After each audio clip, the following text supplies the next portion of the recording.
En trading, généralement, le nombre d'années d'expérience, ce n'est pas très important. D'ailleurs, beaucoup de personnes se trompent à propos de ça.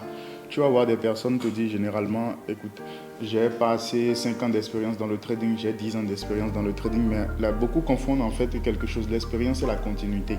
Et ici, en fait, ce qui est très important, c'est la continuité. Tu verras des personnes faire 5 ans d'expérience, 3 ans d'expérience, mais pendant ces 5 ans-là, ils ont eu à peut-être trader pendant 2 semaines, ils ont cramé, ils ont ramené le capital après 2 mois, 1 mois, ils ont tradé pendant 1 mois, ils sont revenus, donc ils n'ont pas gardé une certaine continuité. Voilà, il faut faire la nuance entre j'ai 3 ans d'expérience et j'ai une continuité de pratique de 3 ans dans le trading. Il faut faire le discernement. Et le piège derrière ce principe, c'est que malheureusement, quand beaucoup de personnes disent j'ai 3 ans d'expérience dans l'activité, écoute, ces personnes pensent qu'elles sont déjà suffisamment avancées, ne veulent pas apprendre peut-être certaines choses qu'elles considèrent comme basiques, élémentaires.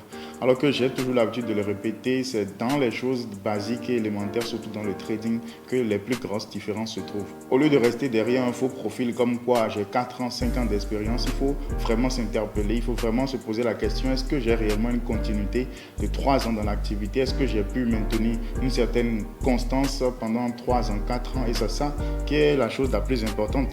Et donc, malheureusement, beaucoup confondent cela. Il y a des personnes, tu vas voir, elles vont faire 5 ans, 3 ans, donc, et malheureusement, ne vont pas pouvoir être capables d'aligner 1 an d'expérience. Parce que 2 personnes peuvent connaître le trading il y a 3 ans, mais n'ont pas les mêmes expériences. Et c'est dans la continuité que la différence se trouve.